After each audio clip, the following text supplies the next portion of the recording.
Okay, this is called a jigsaw card prediction. I have a jumbo card which have been cut into 1, 2, 3, 4, 5 pieces. Okay.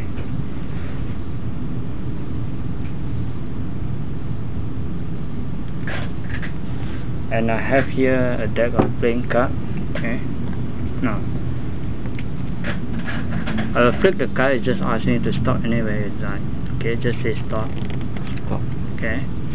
And that's your chosen card. Okay. Now, believe it or not, my jumbo card will match your prediction. My jumbo card will match your chosen card. Okay. The Jack of Hearts. Is this your card? No. No. Okay. Now I have an extra piece here, and that's your chosen card.